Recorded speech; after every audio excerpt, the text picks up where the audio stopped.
Muy buenos días y muy bienvenidos a este nuevo webinar de Athena Lab. En esta ocasión, a quienes nos acompañan, les quiero presentar al profesor Atanasios Christoulas. Él es profesor investigador del Instituto Tecnológico Autónomo de México, que tiene una de las mejores escuelas de relaciones internacionales de ese país, según todos los rankings, y aparte, él dirige el Diplomado de Seguridad Nacional. Tiene un PhD de la Universidad de McGill, de Canadá, por supuesto, y es experto en la política de defensa de su país. Aparte, por eso mismo también ha actuado como asesor para el Departamento de Defensa de Canadá. Y a nosotros nos nació la inquietud de conocer más de la política de defensa de este país, porque la verdad muchas veces vemos que tenemos bastante sintonía, pese a que ellos, ¿cierto?, son el país que está más al norte de América y nosotros más al sur. Pero tenemos, ¿cierto?, una vocación clara sobre el Pacífico, tenemos también, somos países polares, polo norte, polo sur, entonces también tenemos un desafío común de cierta manera, y en muchos aspectos, sobre todo en defensa y en política exterior, hemos cooperado bastante, ¿ya? Bastante. Nuestras armadas, por ejemplo, que trabajan juntas en ejercicios como RIMPAC o Teamwork South, también se han actualizado plataformas de la Armada en Canadá, ¿cierto? Aviones, fragatas. Por lo demás, el ejército participó el año pasado en un concurso, ¿cierto?, de blindados que se llama Worthington Challenge, donde salió quinto lugar. En competencia participaron fuerza de todo el mundo. Y también la Fuerza Aérea. Hemos tenido incluso de visita a los F-18 acá, que han venido a hacer ejercicio con nuestros F-16. Entonces, la verdad es que hay bastantes puentes. Y hablamos de Canadá mucho, por ejemplo, de la minería, pues somos dos países mineros, ¿cierto? Hablamos también de políticas de inclusividad en el tema de pueblo originario, pero no siempre hablamos de estos temas de política exterior y de defensa, y el profesor, ¿cierto?, Christoulas, tiene entre muchas cualidades, una que nos va a facilitar, es que habla español, ¿no? O habla mexicano. Bueno, nosotros hablamos chileno, ¿cierto? Pero así que, profesor, muchas gracias y cuéntenos de qué vamos a conversar en esta mañana. Ok, gracias Juan Pablo. Un gusto estar aquí con ustedes. Juan Pablo, muchas gracias por la invitación. Nada más estoy ajustando un poco mi cámara. La verdad, hace muchos años que no te veo. Nada más para daros un poco de background. Juan Pablo fue mi alumno, yo creo que hace 15 años, en el Diplomado de Seguridad 17. Nacional. ¿Cuántos? 13. 13. No, pues mira cómo pasa el tiempo. Y me da mucho gusto que ha establecido este think tank en Chile. Y otra vez agradezco la invitación. Mira, lo que yo nos voy a hablar es sobre cómo un poco mezclar la política de defensa canadiense con la política de eh, política exterior en términos de seguridad.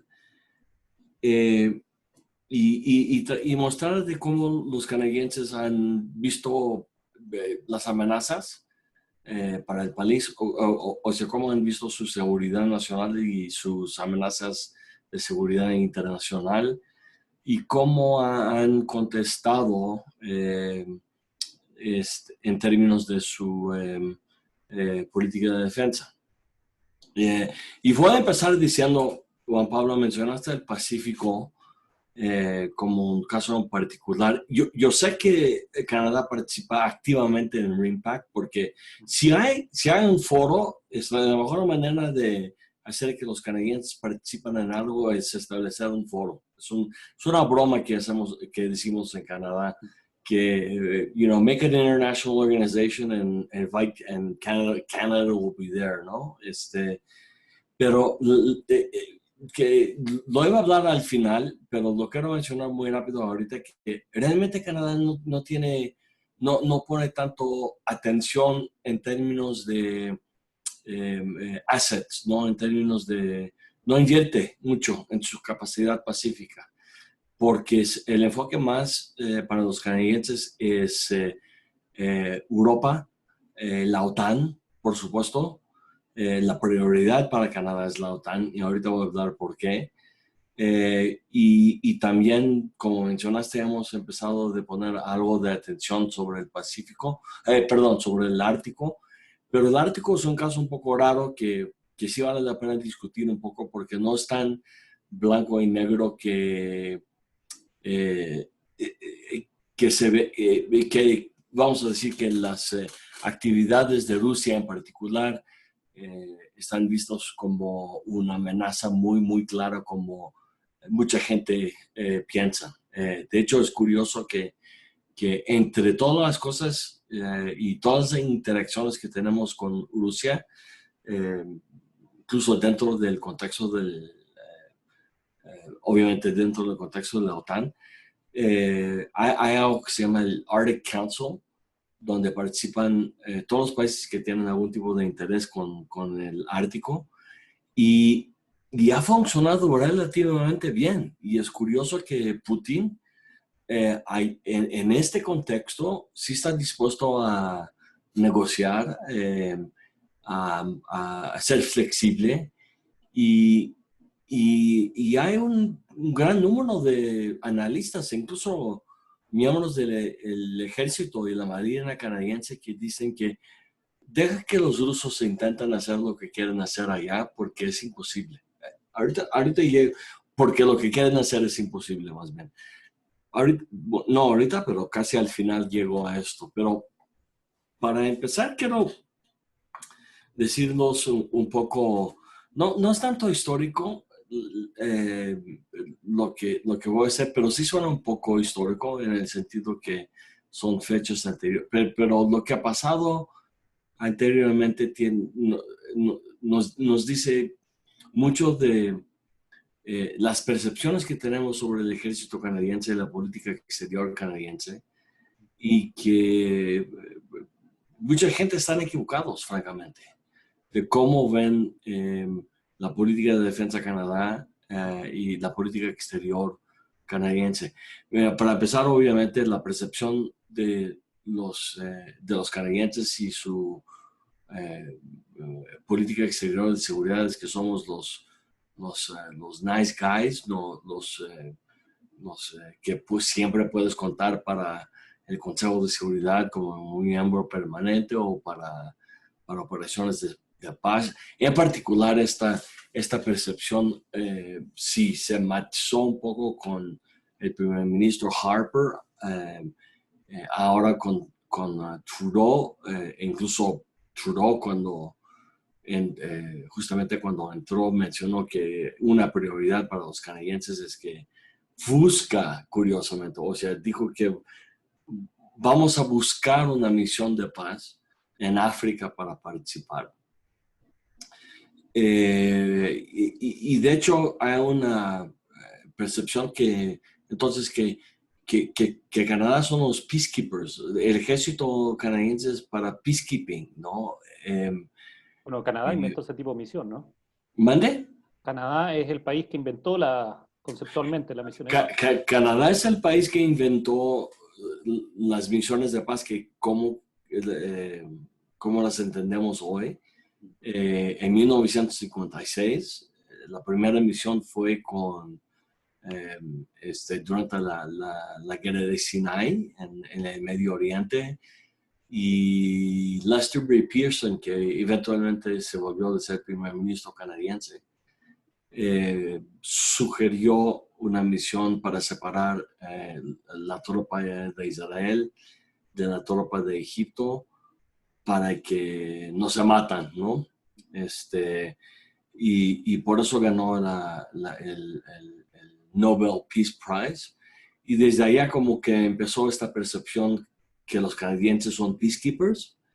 Que el Departamento de Defensa, la verdad, son una serie como una guardia nacional más o menos, bien entrenado para hacer su trabajo, que hablan varios idiomas, que están todos entrenados específicamente para mantenimiento de paz y que la misión principal del Departamento de Defensa canadiense es precisamente estas misiones de peacekeeping.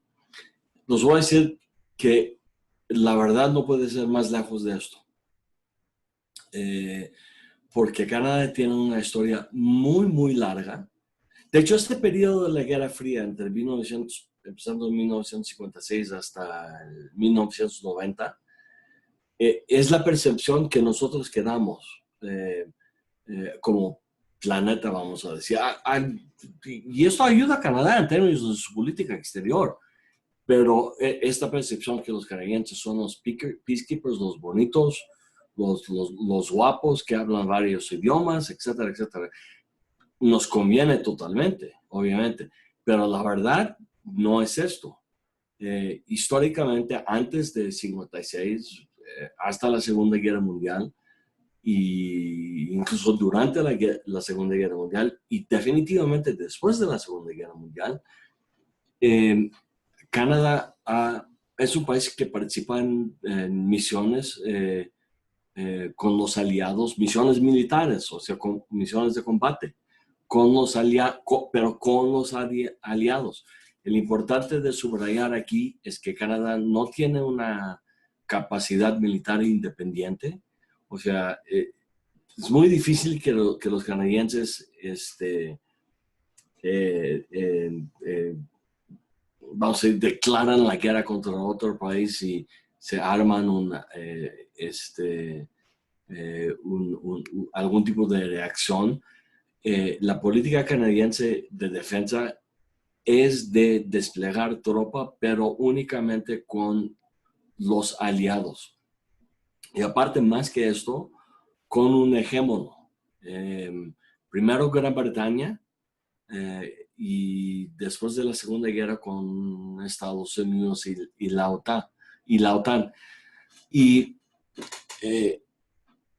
entonces la política exterior de seguridad canadiense no es de mantener la paz, es de apoyar acciones de seguridad colectiva decidida por parte de la ONU o por parte de la OTAN sin permiso de la ONU. Vimos esto, por ejemplo, durante la guerra en Kosovo en 1999, que no fue autorizado por el Consejo de Seguridad, pero aún con esto, el gobierno canadiense decidió de participar mandando escuadrones de F-18, como mencionaste. Y entonces, de reaccionar ante amenazas en una manera colectiva, y si esto significa violencia, y históricamente ha significado de violencia, entonces la política de defensa canadiense está prediseñado para participar en operaciones conjuntas. Y hay una razón de por qué los canadienses son particularmente buenos con estas misiones conjuntas con otros países. Canadá tiene mucha experiencia con esto, que se va desde la Segunda Guerra Mundial, de operar en misiones, en capacidad militar, o sea, en misiones militares con los aliados. Pues, 80 años ya me está dando que tan grande soy, porque pues, o que soy medio viejito, porque yo me acuerdo de los 80 y en los 80 era 40 años, ¿no?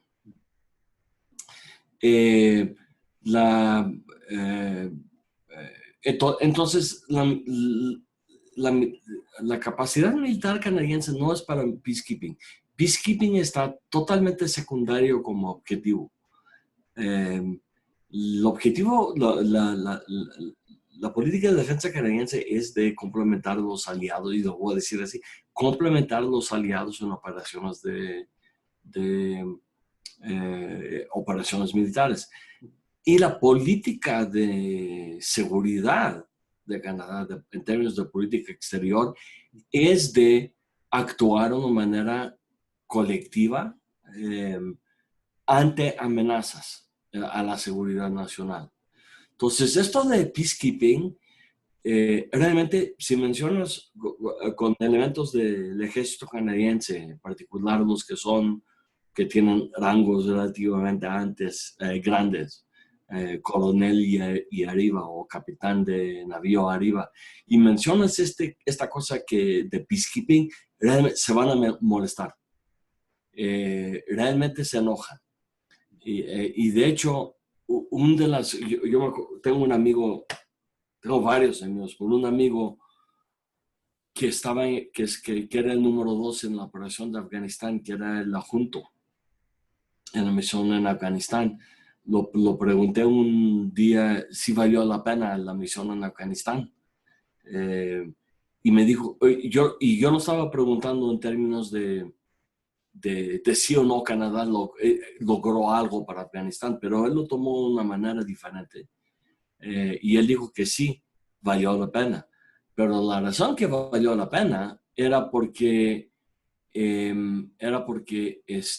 por fin se quitó esta percepción que los canadienses, que los canadienses son peacekeepers. Lo que él quería, lo que el ejército canadiense quiere, es que lo contrario, la percepción sea que los canadienses son warfighters. Y de hecho, si ves la historia canadiense, pero warfighters como complemento a los aliados. Esto es muy importante. Porque la seguridad colectiva para Canadá es muy importante. La razón de por qué la seguridad colectiva es muy importante en Canadá en términos de política de seguridad es que el país es enorme y el ejército canadiense no puede defender todo el territorio. Entonces, el argumento canadiense es que si nosotros participamos en la OTAN como miembro y prestamos assets, ¿no?, a la OTAN durante la Guerra Fría, esto significa que si nosotros tenemos problemas en algún momento, pues ellos van a estar aquí para nosotros. Lo mismo con NORAD, que ahorita voy a hablar. Nosotros participamos en NORAD y consideramos el espacio aéreo de América del Norte como un espacio, precisamente porque queremos que los norteamericanos defiendan el territorio canadiense, porque francamente no tenemos la capacidad de hacerlo. Entonces, el ejército canadiense participa en todas estas misiones. Históricamente, es notable, la verdad, que tantas misiones de combate Canadá ha participado. Precisamente para apoyar esta política de seguridad canadiense, de seguridad colectiva, y la razón sea porque no podemos defender nuestro propio territorio. En términos de seguridad colectiva, aquí justamente ¿cuáles son las principales como amenazas o preocupaciones que percibe Canadá junto con sus aliados en este momento? La verdad, puedes tomar un copy-paste de cómo la OTAN ve las amenazas actualmente. En términos militares, Rusia está llamando mucho la atención, muchísimo la atención, muchísimo. O sea, no únicamente en Europa, pero también, como discutimos antes, un poco en el Ártico, pero es un caso raro.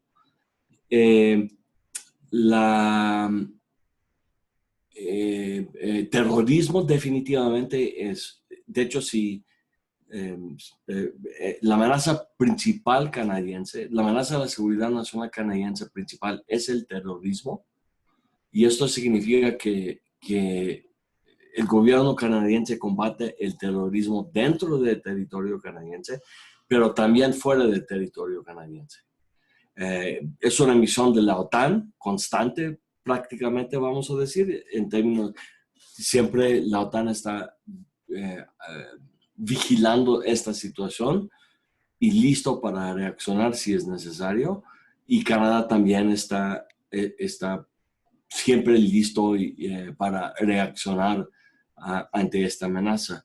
Esto explica por qué Canadá mandó el equivalente a una brigada a Afganistán por más de 10 años, después del 11 de septiembre, y que el ejército canadiense, de hecho, insistió al gobierno de Canadá que Canadá se encarga de la región de Kandahar, que fue la zona más caliente, la más peligrosa, y las bajas canadienses proporcionalmente fueron los más altos de todos los aliados que participaron en la OTAN.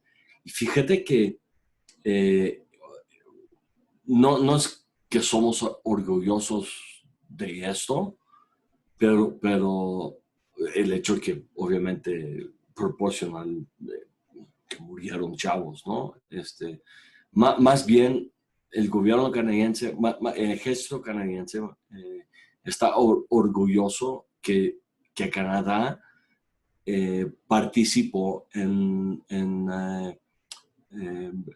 y se encargó, de hecho, de la misión más peligrosa en Afganistán durante todo este periodo. Y otra vez, como te dije, cuando hablé con este coronel, me dijo que la lección fue positiva, porque por fin se quitó esta percepción nacional y también internacional que el ejército canadiense es nada más para peacekeeping. No sé si, Juan Pablo, tienes aún otra pregunta Sí, follow-up. en ese sentido, tú mencionaste antes, hablamos del tema del Ártico, y dijiste que hay cooperación con Rusia en el marco del Consejo del Ártico. Uh-huh. Sin embargo, cuando uno ve, lee, ¿cierto? Dice que hay un patrón muy competitivo, se están abriendo rutas por el derretimiento de los hielos, y tenemos conectado varios almirantes aquí, y el almirante Edmundo González, que fue comandante de la Armada, justamente pregunta si se puede confiar, ¿cierto?, en que puede haber un marco cooperativo con Rusia, o la verdad es que Canadá se está preparando para enfrentar una situación más amenazante, porque cuando uno ve, por ejemplo, los planes de renovación de la flota canadiense, ve que hay cierto ice cutter, cierto, va a haber rompehielos y algunos patrulleros reforzados para esa zona y algunas bases que se están fortificando o mejorando. Entonces, Para ¿cómo gasolina. ves? Bueno, son depósitos de combustible, pero necesarios para mover Para los buques. combustible, sí. Ok, el Ártico es algo complicado. Es complicado porque es un asunto donde muchos países están involucrados, incluso países de la OTAN, en particular Dinamarca, que tiene territorio, Greenland, ¿no? Es territorio de Dinamarca históricamente. Greenland es este pedazo enorme que está al lado de la provincia de Quebec, y esta isla enorme, no sé si pueden visualizar una mapa de esta área, esta isla es territorio de Dinamarca, y este territorio tiene obviamente contacto con el Ártico. Entonces el conflicto involucra amigos históricamente, pero también adversarios históricamente, como los rusos. Esto complica Estados Unidos también está involucrado, China está involucrado. Hay básicamente dos temas aquí. Uno es el tema de soberanía, ¿no? Y podemos decir que los canadienses, Dinamarca, algunos otros países como Noruega, que apoya a Dinamarca, y Rusia hay una competencia entre estos países sobre la soberanía del Ártico. Y el argumento canadiense es, como canadiense voy a decir que es lo más sólido, que es que todas estas islas que están en el Ártico sí son reconocidos como territorio canadiense. Y si juntas todas estas islas y agregas el agua territorial a esta soberanía, prácticamente llegas al 70% del Ártico, ¿no? Pero Rusia insiste que ellos tienen ciertos derechos también, Dinamarca insiste también. Entonces hay una pelea sobre soberanía, ¿no? Y la razón de soberanía tiene que ver con el hecho que probablemente hay una serie de recursos naturales que en la región que no han sido explotados, obviamente porque por toda la historia casi, esta área ha sido congelado y el acceso fue difícil. Ahora que está más fácil, es más fácil hacer exploración para recursos naturales. Un otro argumento que hacen los canadienses es el hecho que si se permite que los buques se muevan así fácilmente del Pacífico al Ártico y viceversa, la contaminación. Y dado el hecho que para Canadá, entre comillas, políticamente, el medio ambiente es una prioridad, pues canadienses consideran esto un factor en todo esto. La otra postura es que son aguas internacionales y esto en general es la postura que toma Estados Unidos y China. Curioso, no curiosamente, pero más o menos obviamente.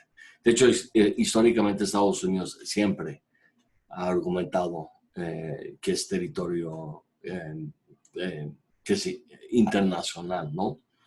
Pero Estados Unidos está medio como ajustando su postura en favor de Canadá desde que Rusia ha vuelto como como que se está, lo vamos a decir, como que la Guerra Fría ya regresó. La postura de Estados Unidos ahora está ajustándose, moviéndose un poco más cerca a la postura canadiense. Porque si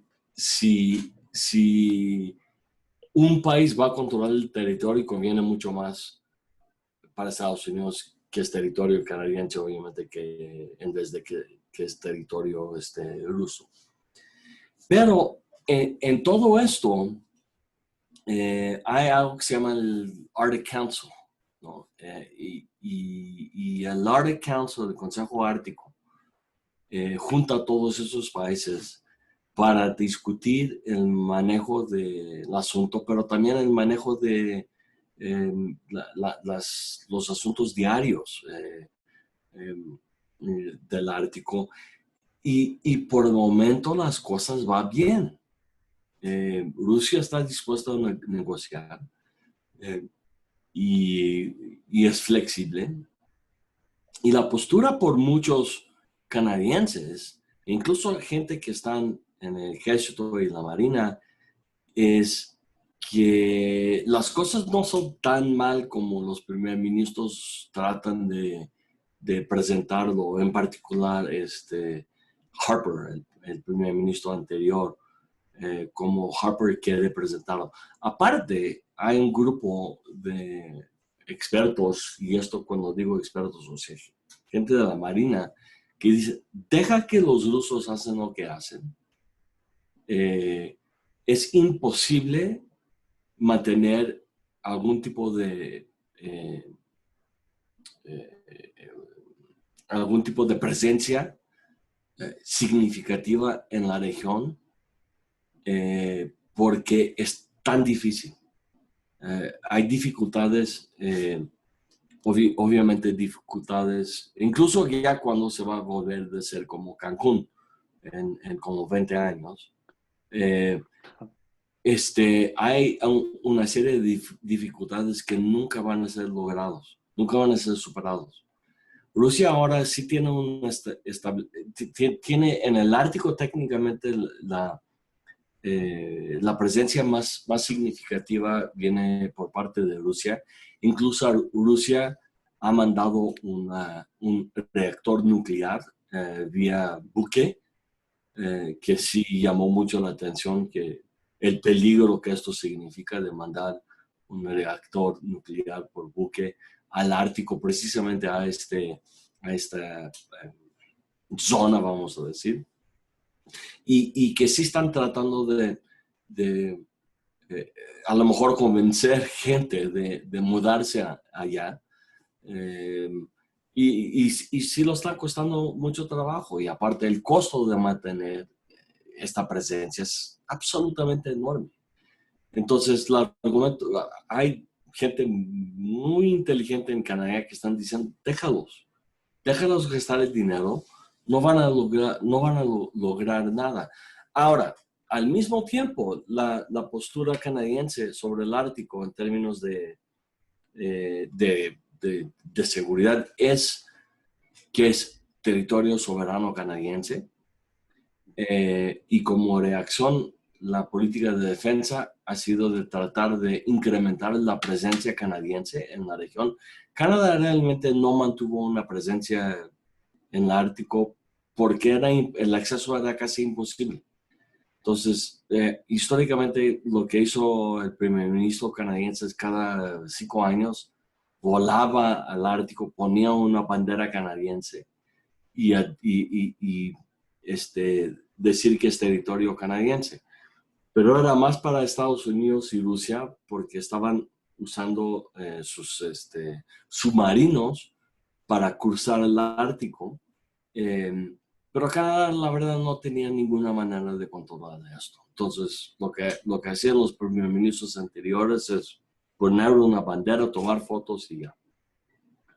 Ahora que ya estamos viendo este calentamiento global y que rutas están empezando a desarrollar, Canadá en el principio del gobierno de Harper, ahora ya estamos hablando, bueno, casi no, más bien el final del gobierno de Chrétien, pero estamos hablando definitivamente más de 10 años, o sea, como 15 años más o menos. Ha tomado la decisión de construir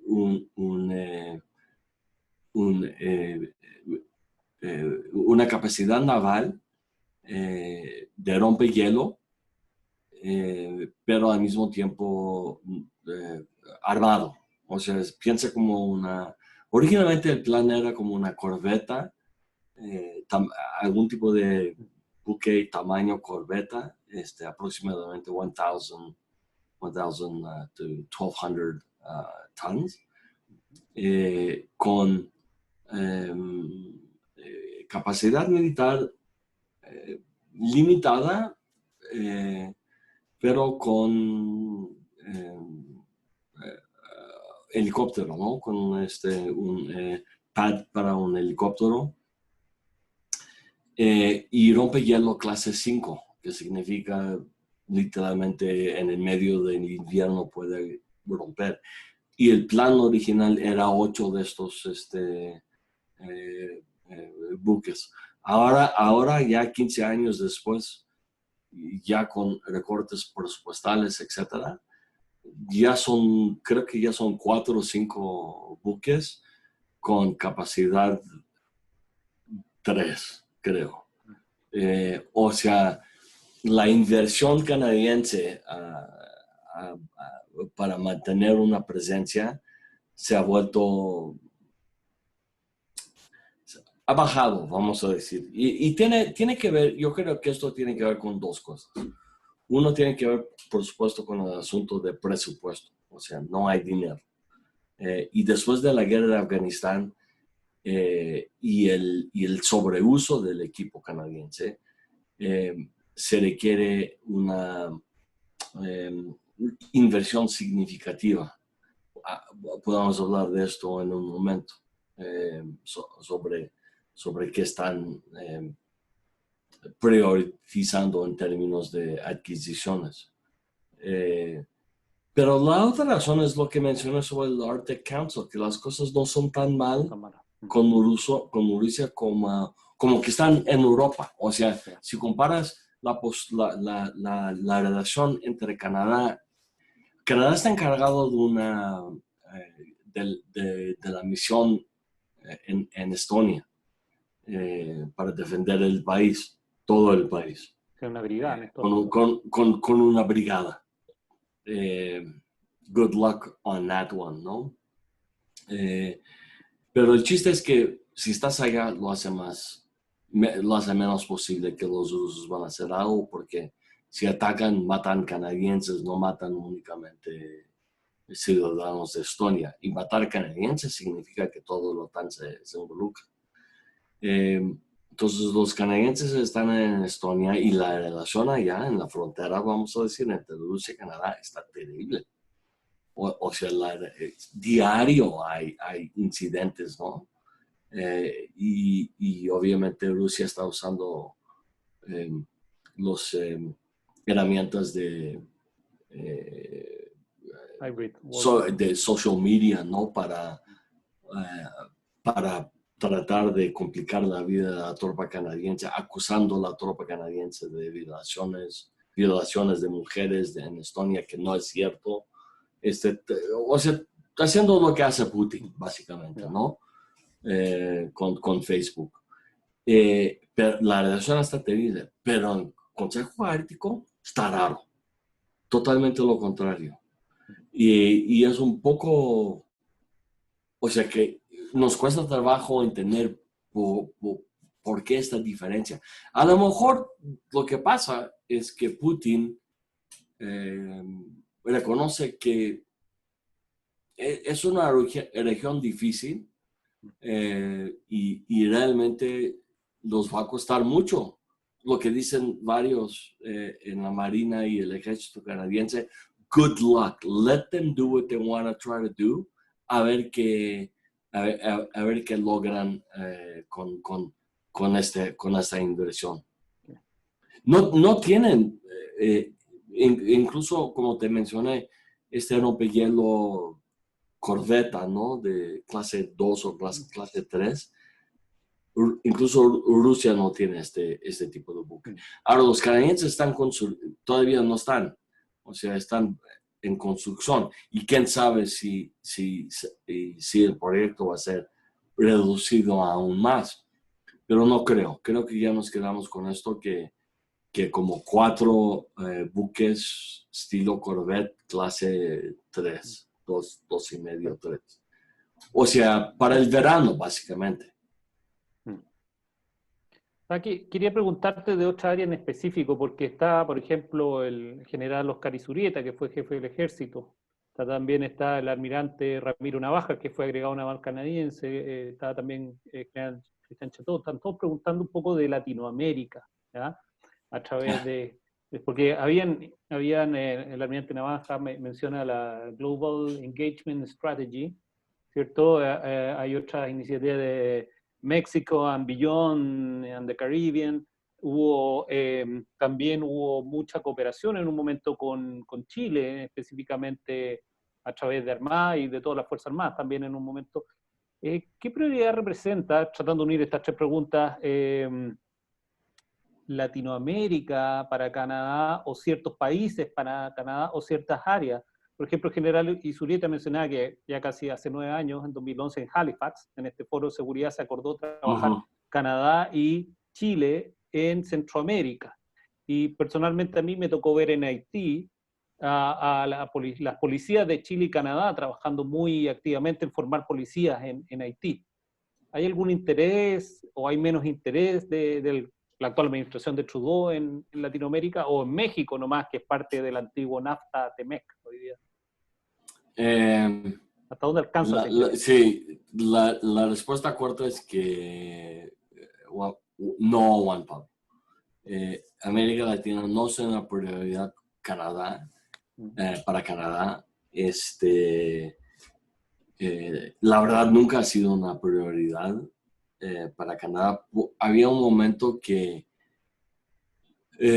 México, después de la firma del NAFTA, se volvió de ser como algo importante,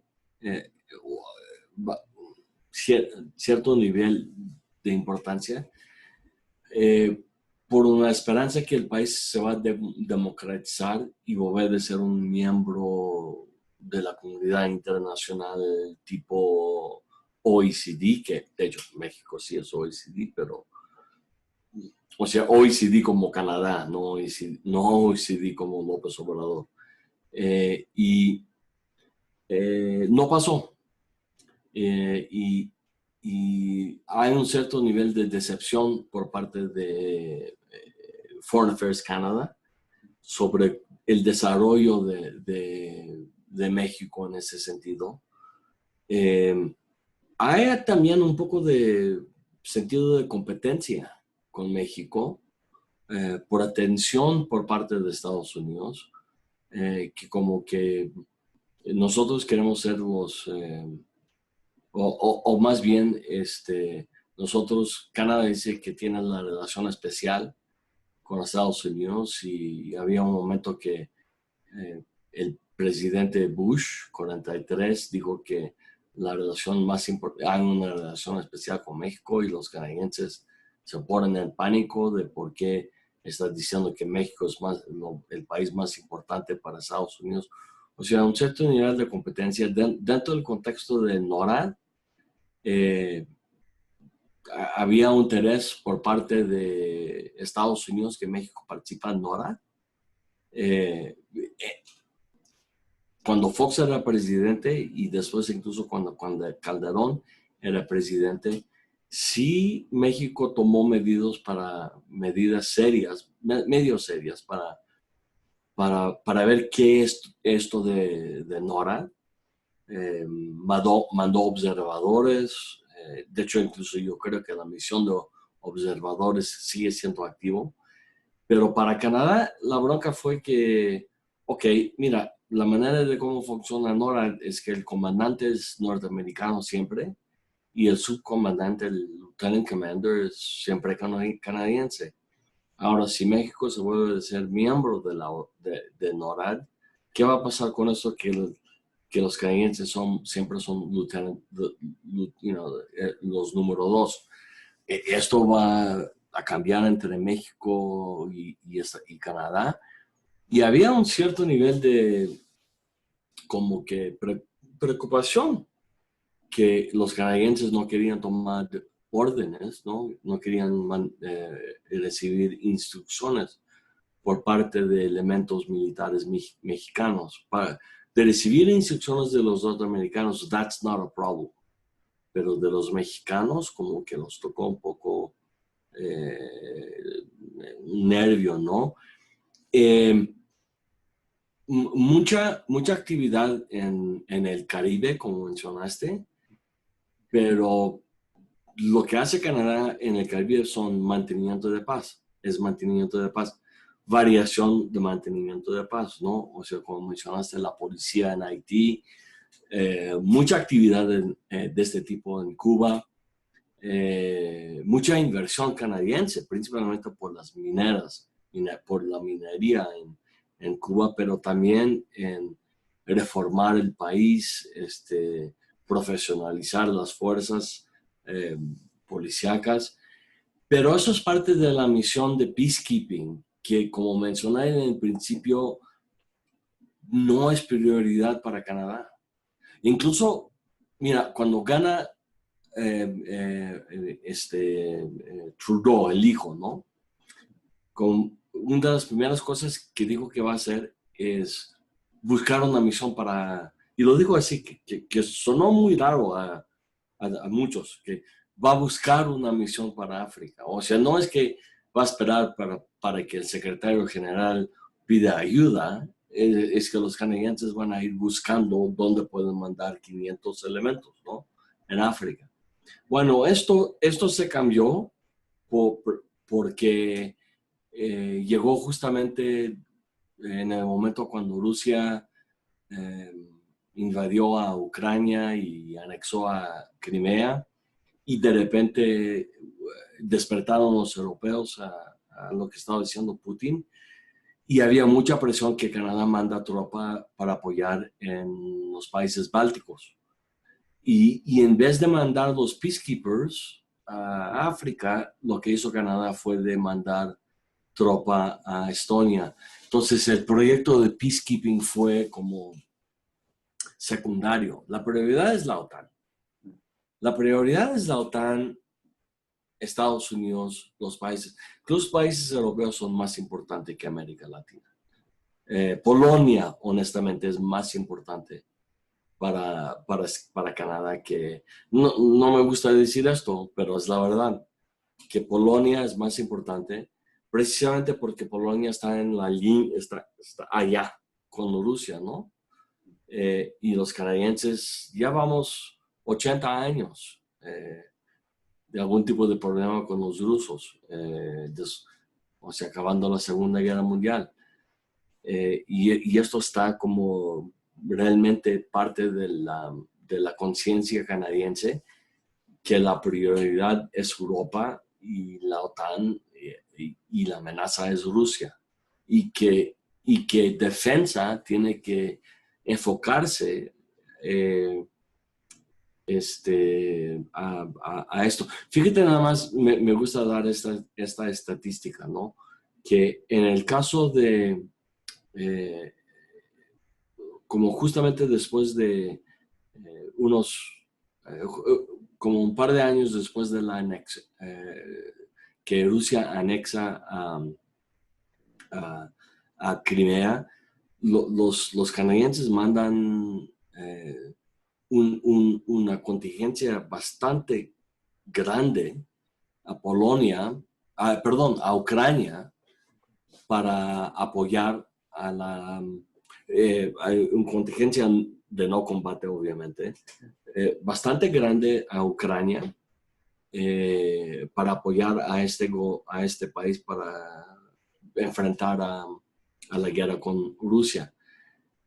Canadá tiene el equivalente de un batallón, pero está en Estonia, como 500 elementos, más o menos, pero se ha encargado de toda la brigada de la OTAN que está allá.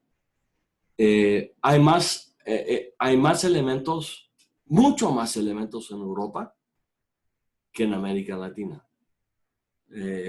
Hay más elementos en Ucrania que en México. Y los mexicanos piensan que la relación con Canadá es muy especial, muy buena. La verdad no es cierto, porque, mira, los canadienses, ¿qué tienen aquí en términos de apoyo? Es mínimo en comparación con lo que Canadá tiene en Ucrania para apoyo. Y Ucrania está mucho más lejos, pero la cosa es que Ucrania está allá enfrente, en la línea con Rusia. ¿Y qué les parecen a ustedes iniciativas? Porque si bien tú has establecido bastante claro las prioridades, ¿cierto? Europa, la OTAN, Rusia, pero hay realidades que son como también innegables. O sea, no sé cuál es el principal socio de Canadá, debe ser Estados Unidos, por la cercanía, pero China es muy importante también para Canadá. No ha sido fácil la relación. Tuvo detención de una alta ejecutiva de Huawei, ¿cierto? La compañía en Canadá que causó un problema. Y el Pacífico tiene cierto dinamismo especial. Y ahí ustedes tienen algunos primos hermanos, ¿no? Australia, Nueva Zelanda, ¿cierto? Y hay países como el Reino Unido, sobre todo después del Brexit, que está como tratando de fomentar iniciativas como el CANSUC, ¿no? Esto de Canadá, Australia, Nueva Zelanda, UK, ¿cierto? ¿A usted le parece una plataforma interesante, ya que son expertos en trabajar en alianza? Es que si había el dinero para esto, sí, definitivamente, pero la cosa es que no hay dinero.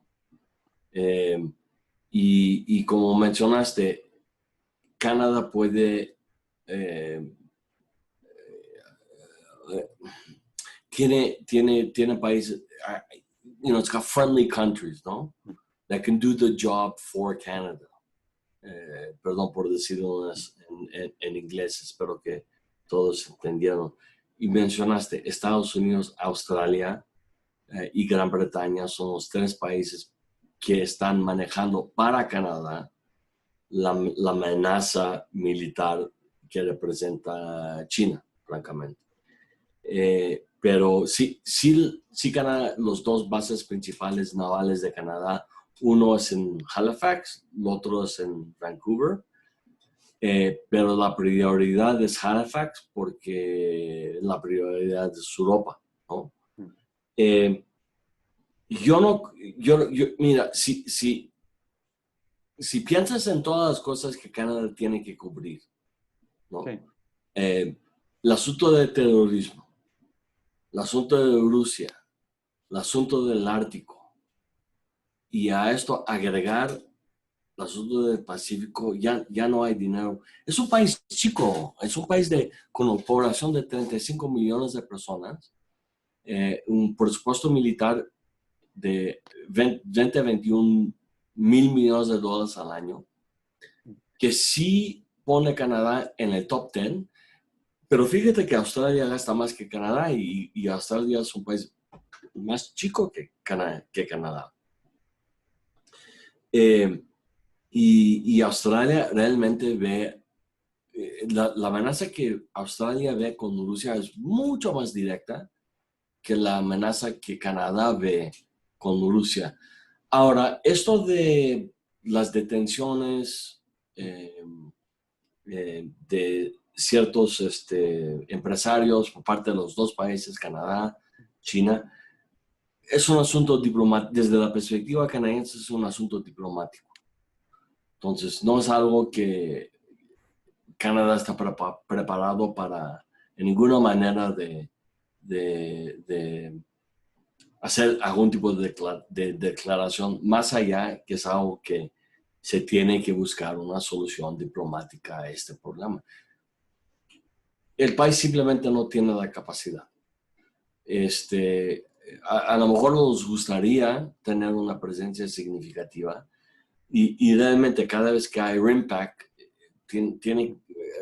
yo creo que ahora funcional, fragatas que funcionan, en este momento yo creo que estamos hablando de probablemente como 6 en total.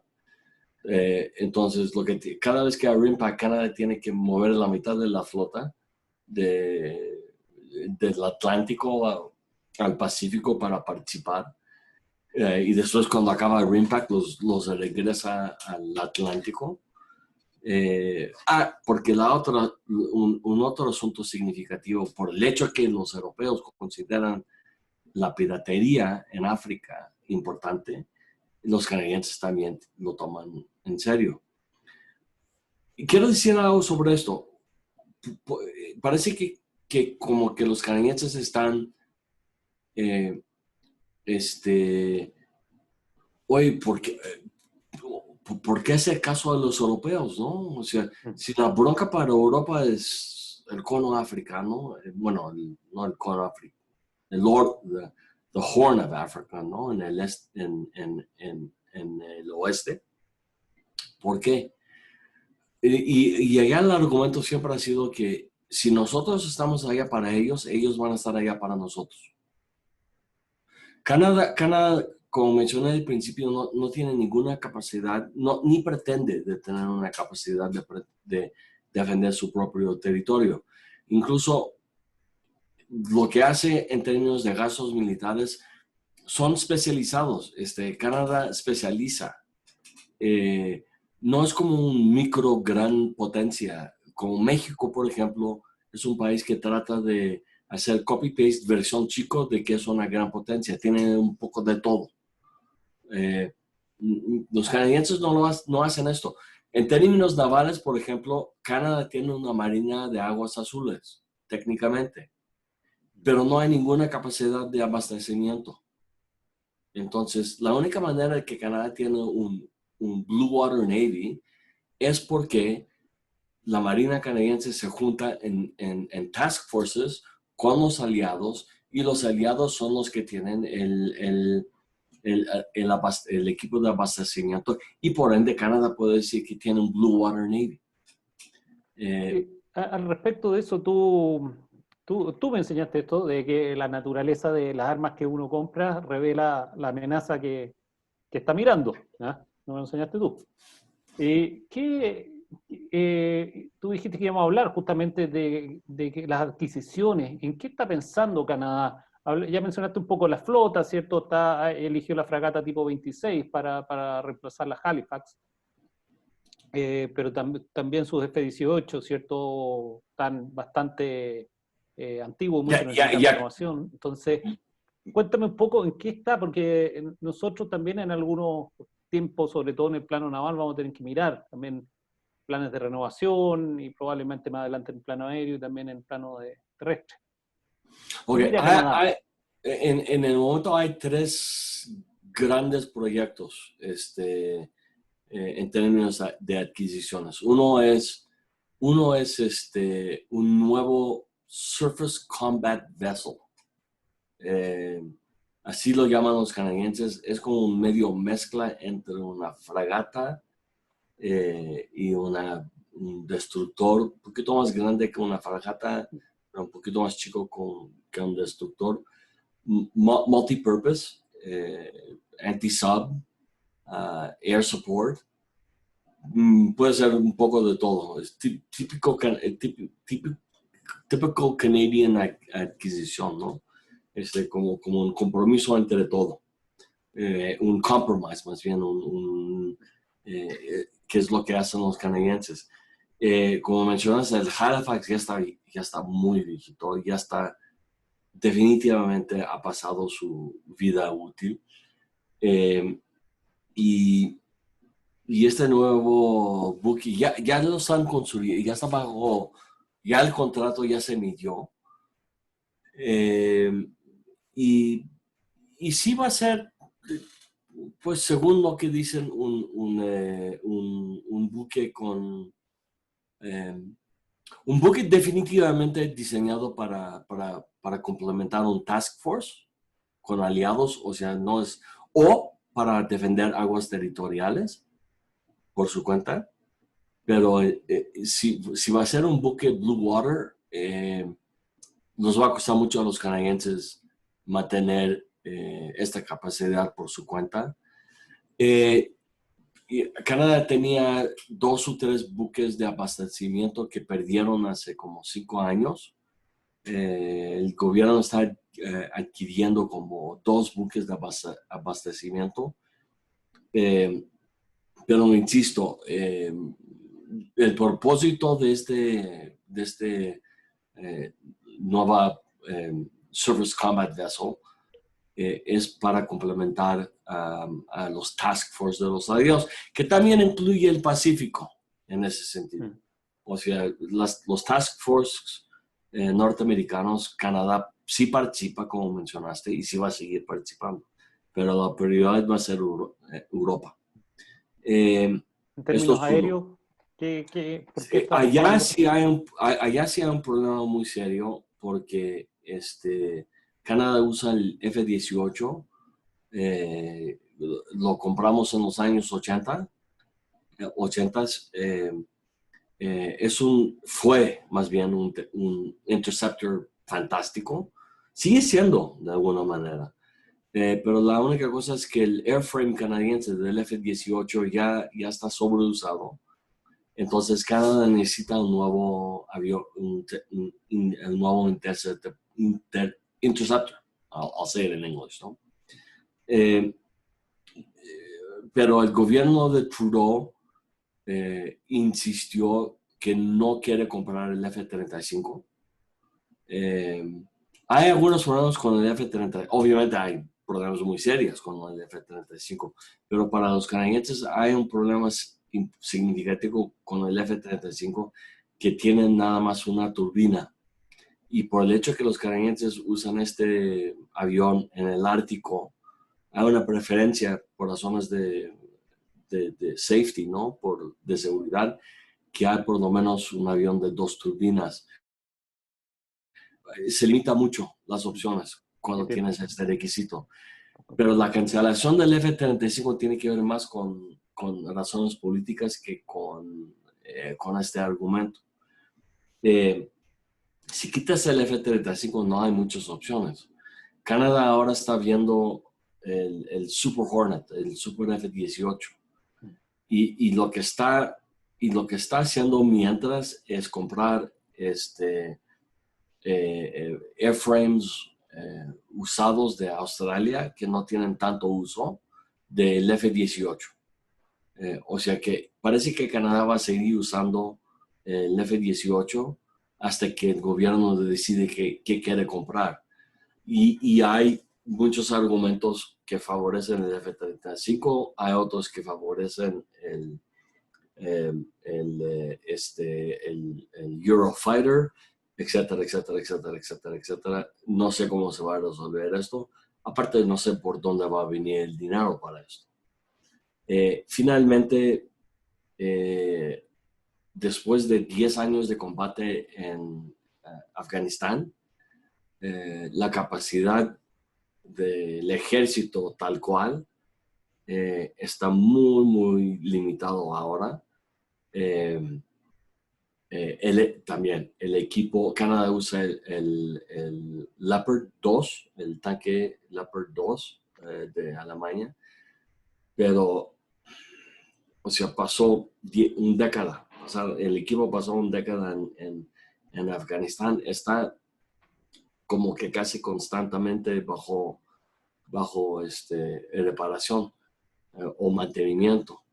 Entonces, no es que Canadá va a buscar otro tanque. Sí, los canadienses están muy acostumbrados y los gusta mucho a este tanque. El chiste es encontrar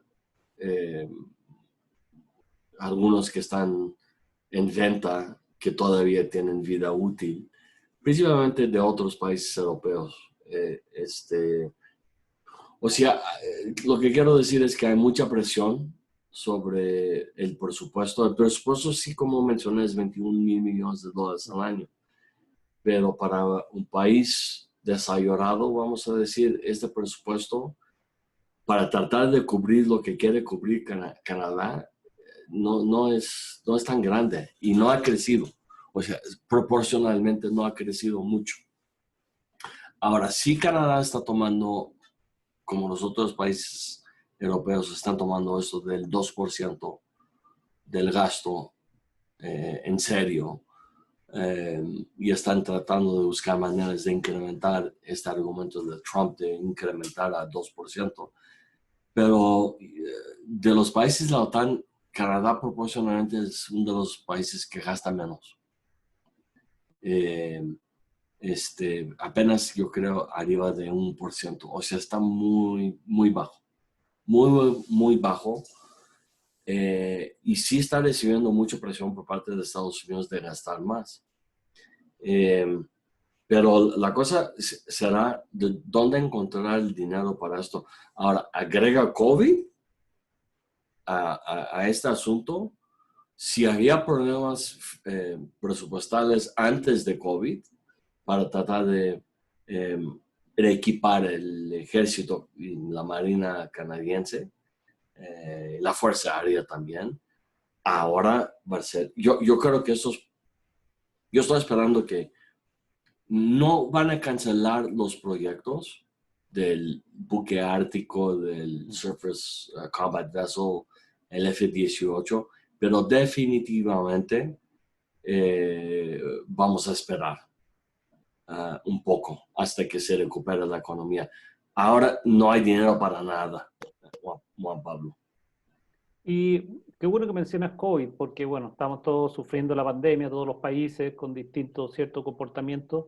Y justamente había una pregunta ahí de si los servicios de inteligencia canadienses, ¿cierto?, en sus matrices de amenazas y riesgos, tenían identificada la pandemia o la posibilidad de una pandemia como una amenaza a la seguridad nacional que se podía dar. Es una pregunta interesante porque si haces esta pregunta hace 2 años o un año, a los especialistas en el tema te van a decir que estamos esperando para algo. Ya ha pasado mucho tiempo. O sea, nos toca una pandemia cada 25 años. Históricamente, ¿no? Uno cada generación más o menos. Y ha pasado como 35 años. Entonces, we're waiting. Parece que no, la verdad fue que no estaban listos para y preparados para esto. No es un asunto que directamente los servicios de inteligencia, si ves la lista de los top 5 prioridades en términos de amenazas a la seguridad nacional canadiense que viene por parte de Canadian Security Intelligence Service, la MI5 canadiense, pandemias no salían. El primero fue terrorismo, ¿no?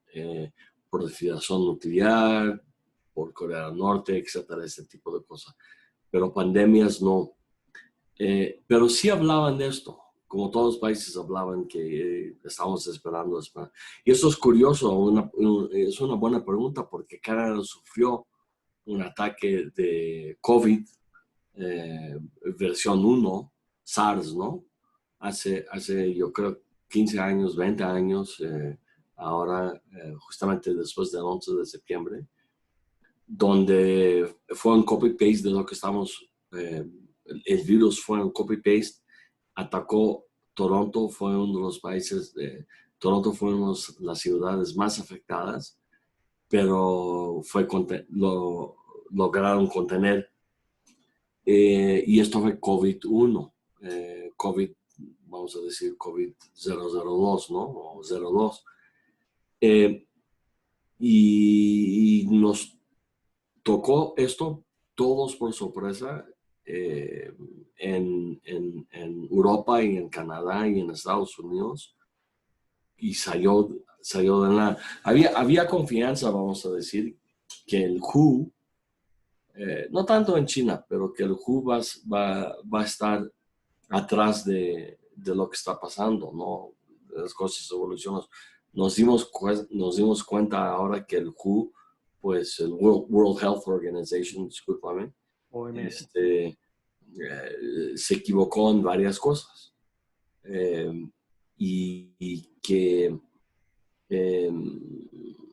ahora gran parte de la razón de por qué no hay algún tipo de liderazgo global es porque los países europeos incluso perdieron confianza en el World Health Organization. Yo creo que China va a pagar un precio muy alto para esto. Francamente por las mentiras sobre esta enfermedad. O más bien, no las mentiras, más bien la falta de información, porque hay evidencia que esto estaba como burbujando como en diciembre allá y que China no avisó al WHO y el WHO confió que la información de China era adecuada y de allá viene la bronca. Entonces estamos en medio de una crisis, honestamente, probablemente es la crisis más seria que el mundo ha sufrido desde la Segunda Guerra Mundial, pero sin algún tipo de liderazgo. Normalmente los países hegemónicos como Estados Unidos son los que toman liderazgo, ¿no? En este tipo de cosas. Pues ahora tenemos un Estados Unidos que es muy, muy diferente y mucho menos dispuesto de ser el líder del mundo o el hegemónico del mundo. Entonces, estamos enfrentando algo, obviamente, que está muy serio, pero sin algún tipo de liderazgo y también la verdad, sin estándares estándares similares de cómo manejar la pandemia, que es principalmente lo que hace el líder, ¿no? El líder sugiere así deberemos manejarlo, ABC, y en general, obviamente, Canadá y Europa siguen el bla, bla, etcétera, etcétera, etcétera. México también. No estamos en esto ahora. Cada país está haciendo lo que quiere hacer. Y en ese sentido, que en esta crisis que tú describes y donde, claro, hay ausencia de liderazgo, están golpeadas las poblaciones por el COVID, ¿Hay desconfianza en Canadá hacia la globalización? ¿Hay sectores nacionalistas? Muchos países lo hemos visto emerger. A propósito de esto, ¿hay dudas de que Canadá debería comprometerse tanto? Tú dijiste que si crea un organismo internacional siempre va a haber un canadiense ahí. ¿Hay ese sentimiento? Porque lo hemos visto en todas partes del mundo, la Como verdad. dije, el dicho es créalo y los canadienses van a estar. Y si quieres hablar con Canadá, organiza un órgano internacional, sí. No, los canadienses siguen siendo muy en favor de libre comercio, muy en favor, vamos a decir, de cooperación en cualquier tipo de materia. Y la importancia de la OTAN como órgano principal para la seguridad nacional de Canadá sigue siendo esto no ha cambiado. Yo no creo que realmente nunca va a cambiar esto. La amenaza de Rusia, los canadienses siguen tomándolo en serio, pero al mismo tiempo, como mencioné, el Arctic Council parece que funciona relativamente bien. Y las discusiones siguen, no pararon por el COVID, y tampoco la amenaza que representa Rusia a los países europeos no ha frenado, de hecho ha incrementado. Los ataques cibernéticos por parte de Rusia contra el occidente, contra la OTAN en particular, han incrementado 600% durante COVID. Entonces, yo me acuerdo que pregunté un ex jefe del Estado Mayor canadiense si realmente estamos en una nueva guerra fría con Rusia. Y él me dijo que no estamos en una guerra fría, estamos en un paz caliente. Y el paz caliente para él significaba que la guerra ya empezó. Nada más que esta guerra es, por el momento, una guerra cibernáutica. O sea, los ataques entre los dos es constante. Cada lado está tratando de buscar vulnerabilidades y cada lado trata de defender. Nada más Putin aprovechó de todo esto de incrementar por aproximadamente 600% los ataques contra la OTAN, pero también contra los sistemas financieros del occidente, de los países de la OTAN. O sea, buscando maneras de cómo debilitar, si acaso, esta guerra que por el momento es cibernáutica se vuelve a ser otra cosa. Pero me llamó mucho la atención que desde la perspectiva canadiense, y esto no hace mucho tiempo, estoy hablando 5 meses, 6 meses, bueno, un poquito más, como 8 meses, 9 meses, que hice esta pregunta a un ex jefe del Estado Mayor, que prefiero no mencionar su nombre, y él me dijo un paz caliente, o sea que la guerra ya empezó. Para el ejército canadiense, la amenaza rusa es real y actual. Y por ende, la prioridad para el ejército es de hacer todo lo que pueda hacer para fortalecer la OTAN, que no hay mucho que Canadá puede hacer. Había un momento en los 60 que Canadá tenía como aproximadamente 10 escuadrones de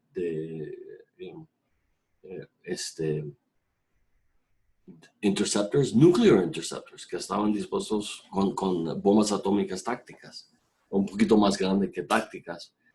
Incluso un base aéreo canadiense en Francia,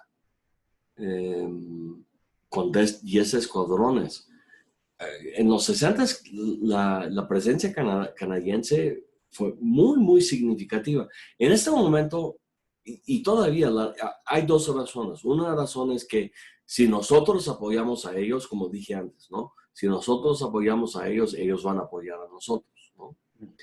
Pero había otra razón. Canadá quería diversificar sus intereses económicos y con el fin de la Segunda Guerra Mundial, económicamente Canadá casi 100% se enfoca hacia Estados Unidos.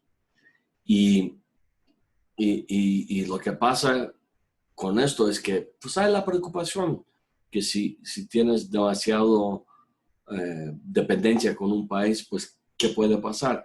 Ahora, la presencia militar canadiense en Europa, gran parte de esto fue, yo creo que sigue siendo para demostrar a los europeos que, mira, haz caso a nosotros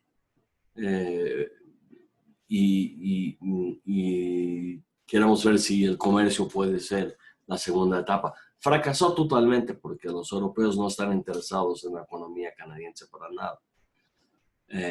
Pero en los 60s, principios de los 60s, la presencia militar canadiense sí tenía mucho que ver con este interés económico que tenía Canadá. Mira, tenemos muchísimas preguntas, es una charla muy interesante, estoy tratando de juntarlas, ¿no? Y una de las preguntas... Con mucho gusto, con mucho gusto, tengo mucho tiempo para todo esto, y aparte me encanta, entonces, el tema... Gracias. Nos preguntan, en el fondo, que es algo que quizás deberíamos aprender en Chile, ¿cómo hacer conversar, cómo hace Canadá para que conversen su política de defensa con su política exterior? ¿Es la seguridad el concepto que enlaza ambas áreas? Bueno, la política de defensa es, normalmente para los países es una reacción a una evaluación de amenazas y riesgos. O sea, lo que hace un país primero es analizar cuáles son las amenazas y riesgos, y después esta información se pasa a las Fuerzas Armadas del país. El país crea lo que se llama un white paper, ¿no? Un documento, white paper que presenta cómo los militares ven, y esto es una democracia obviamente, ¿no? Cómo el ejército ve que puede ayudar al gobierno civil democrático a manejar las amenazas. Estas amenazas pueden ser nacionales, como terroristas que viven en Canadá, y en este momento el ejército canadiense va a decir, no tiene nada que ver con nosotros, obviamente, o puede ser Rusia, en el Ártico, y en este momento el ejército canadiense, la Marina canadiense, va a presentar en este white paper cómo va a reaccionar. En el caso de Canadá hay un Estado Mayor conjunto. No sé cómo funciona en Chile, supongo que es igual, ¿verdad? Hay un Estado Mayor conjunto. Sí, lo menciono porque aquí en México hay como 7 Estados Mayores conjuntos. Como 2.000 policías también, pero bueno. ¿Qué te puedo decir? Bueno, hay un Estado Mayor conjunto, entonces será el Estado Mayor conjunto que va a presentar qué es la reacción. Y esto puede ser inversión en capacidad terrestre, o inversión marítima, o inversión aérea. En el caso de Canadá se necesita en los 3. Para cubrir las amenazas que el gobierno históricamente, que el gobierno canadiense, siempre el gobierno, siempre los civiles, una queja del ejército de los militares canadienses es que el gobierno pide a los militares hacer demasiado. Yo creo que esto es una queja universal, ¿no? Pero en el caso canadiense, la verdad sí es un problema muy serio, porque los civiles dicen, ok, tienes que cubrir el Ártico, tienes que cubrir defensa costal, tienes que cubrir cooperación marítima con los task forces, con los aliados. También necesitamos una presencia militar en Canadá, en Europa. Y aparte necesitamos un nuevo avión con 2 turbinas. y los militares dicen, ok, I need money. Y los canadienses dicen, y el gobierno canadiense dice, y vas a hacer todo esto con este presupuesto. Entonces, está bien, yo creo que esto es un problema universal. Los militares chilenos que me están escuchando ahora están diciendo, sí es cierto, ¿verdad? Probablemente. ¿Eh? Probablemente, sí. Probablemente, sí. Y sí, hay una pelea como medio constante entre lo que quieren las autoridades civiles y cómo los militares van a dar esto a Mira, la tropa canadiense en 2001 se fue a Afganistán con uniformes verdes. Porque no tenían, obviamente no tenían el camuflaje para este terreno.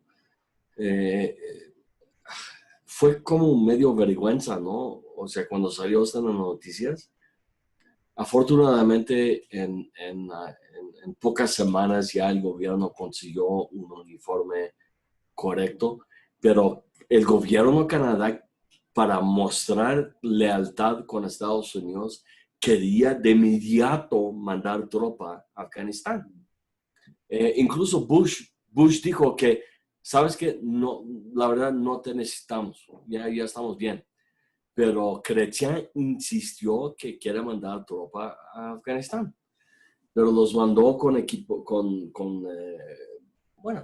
equipo que no estaba particularmente diseñado para este tipo de combate, por lo menos en el principio. ¿Y cómo conversa esto con la política exterior? O sea, En términos de la política exterior, si la amenaza es externa, política exterior de seguridad, ¿no? Como mencioné, Rusia está considerado un adversario. China no. Es interesante que China, cuando el gobierno canadiense habla de China, en general no usa la palabra adversario. Este asunto ahora diplomático entre los dos países no es contra China, por lo menos en el discurso canadiense. Es contra la copresidenta o la hija del presidente que trabaja para la empresa sobre acusaciones de algún tipo de corrupción, que no tiene nada que ver, desde la perspectiva canadiense, no tiene nada que ver con la relación diplomática con China. De hecho, la postura canadiense con China es que es un país que potencialmente puede ser un receptor de petróleo canadiense y por ende Canadá quiere mantener una relación relativamente amigable con China. Por eso te menciono que cuando hablamos de assets para el Pacífico, Canadá sí participa en RIMPAC, pero básicamente es todo lo que hace. Rusia es eso lo hace otra cosa. entonces básicamente para trabajar con su aliado Estados Unidos, ¿no? O sea, ¿En RIMPAC? Sí. Es lo que haces para hacer que los canadienses participan. Forma algo multinacional y vas a tener a los canadienses allá. Rusia sí es considerado adversario incluso un poquito más, ¿no? Entonces, eso es parte de la política exterior, obviamente. La parte de política exterior, seguridad. Y es allá donde defensa tiene que ajustarse. El ejército, la capacidad militar canadiense es casi sin excepción para uso fuera del territorio canadiense. Entonces, cuando estamos hablando del ejército canadiense y lo que hace el ejército canadiense, y perdón, cuando digo ejército quiero decir todos, ¿no? La Fuerza Aérea, Marina, es para complementar la política exterior de seguridad canadiense. No tiene nada que ver con lo doméstico. Pero durante COVID, en varias residencias de eh, de tercera edad en Montreal, donde hubo una crisis muy seria en términos de muertos por COVID, el ejército tuvo que entrar para reemplazar los trabajadores. Entonces sí tiene esta misión típica de apoyo a los civiles domésticos bajo circunstancias muy serias. Cuando hay desastres naturales o fuegos forestales, sí vas a ver el ejército apoyando en esto, pero la misión principalmente es externa. No hay limitación constitucional, como en el caso de Estados Unidos, pero lo que tiene Canadá es una tradición, más bien, que el ejército no se mete en asuntos domésticos. Entonces, cuando estamos hablando del ejército, es principalmente para complementar la política exterior de seguridad de Canadá. Y como dije, la política exterior de seguridad de Canadá es apoyar a los aliados. Y los aliados son los países europeos, empezando con Gran Bretaña. Desde el fin de la Segunda Guerra Mundial, Canadá mantiene un base aéreo para entrenar pilotos de la OTAN en terreno que es muy parecido a lo de Rusia, ¿no? Por el hielo, por el frío, etcétera, por el nieve. Entonces, Canadá es un país ideal para entrenar pilotos alemanes, ingleses, franceses, y sí vienen. O sea, esta tradición, no tradición, esto sigue pasando. O sea, esta relación cercana con la OTAN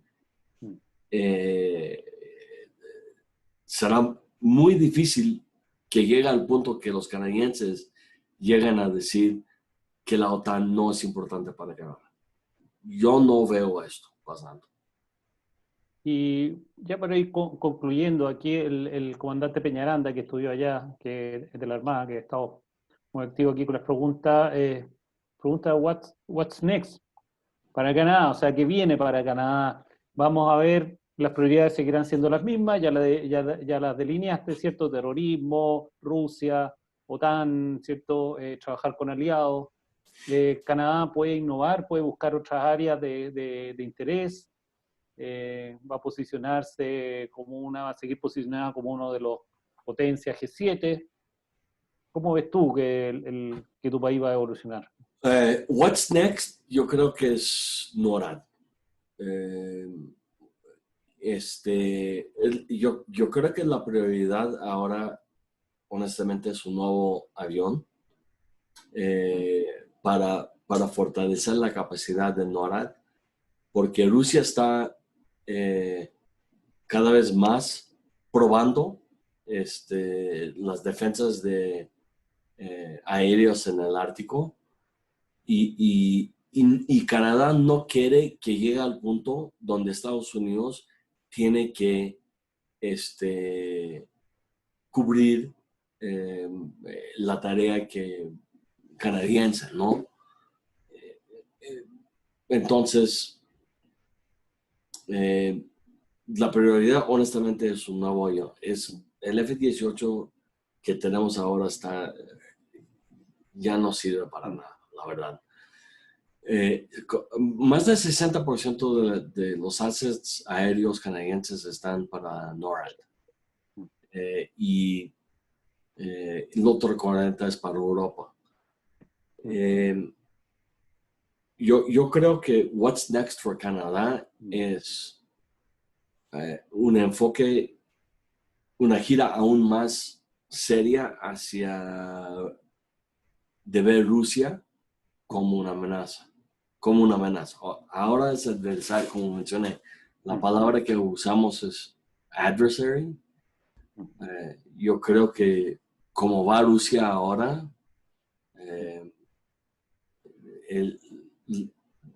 la amenaza que representa está incrementando. de alguna manera yo creo que vamos a regresar a, según lo que me dijo jefe del estado, ex jefe del Estado Mayor, eh, mucha prioridad para la OTAN, mucha prioridad para NORAD, en términos, estamos hablando en términos militares, ¿no? Sí, sí, O en en términos de general. política exterior. Y política Bueno, exterior también. bueno, en términos de política exterior, Canadá se está acercando más a los aliados europeos precisamente por el hecho que, pues, Estados Unidos tiene un presidente un poco complicado y vamos a ver qué pasa con las elecciones ahora, si esto cambia. Eh, si ven los números ahora, los números sugieren que va a ser un desastre para Trump, pero en este momento, si la elección es ahora, en este momento, y la elección todavía falta, ¿no? Y las cosas cambian rápido en las elecciones. Y la y seguir tratar de hablar con Estados Unidos aún con un presidente. Es curioso que cuando si ves la manera que Trump lanza ataques contra países, ¿no? Es mínimo lo que lanza contra Canadá. Es porque los canadienses buscaron cómo manejar a Trump. Estados Unidos sigue siendo importante, va a ser importante porque más del 80% del comercio canadiense se va a Estados Unidos. Necesitamos necesitamos Estados Unidos económicamente y esto no va a cambiar. Y Estados Unidos lo mismo, ¿no? Entonces, yo no veo mucho movimiento allá. De tratar de incrementar el comercio con los europeos, para nada, o sea, fue un intento histórico que fracasó. Eh, eh, China se ve como una oportunidad económica muy importante y Canadá sí está muy cauteloso en la manera de cómo trata con los chinos. América Latina, not much. Hay, hay algo que es, hay excepciones. Un estatus que se llama non-NATO ally, ¿no? Que seguro conocen esta frase, esta expresión, este tipo de país. Sí. Argentina tuvo, creo que esa categoría. No estoy seguro si No, Argentina es. en los Estoy seguro 90. que Colombia es. Sí, Colombia entró hace poco. Sí.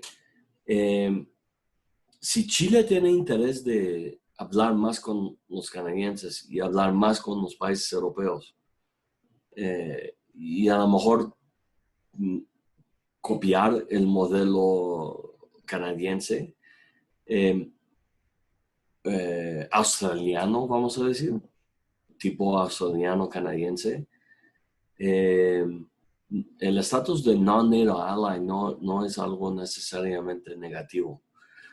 Cuando pienso en Chile, hablamos de esto, Juan, el otro día, cuando mencionaste que mucha énfasis sobre cómo Nueva Zelanda hace las cosas, ¿no? Nueva Zelanda es chico, o sea, tiene 2 fragatas, yo creo, ¿no? La broma en Nueva Zelanda es que se compra un rifle e incrementa la capacidad militar del país por 25%. Chile no es así. Y cuando yo pienso en Chile, yo veo más como un país como Australia. No tan grande, porque sí Australia sí tiene una presencia significativa y sí gasta dinero. O sea, esa es la cosa, es que los australianos sí gastan, los canadienses no quieren gastar. Yo creo que el modelo de copiar para Chile es Australia. En términos de de cómo ve el futuro de la capacidad militar del país.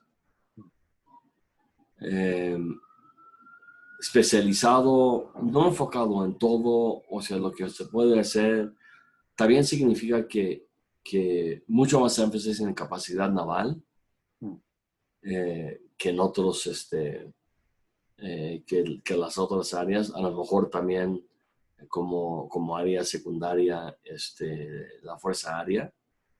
Pero si vamos a decir que el objetivo es de ser un non-NATO ally, ¿no?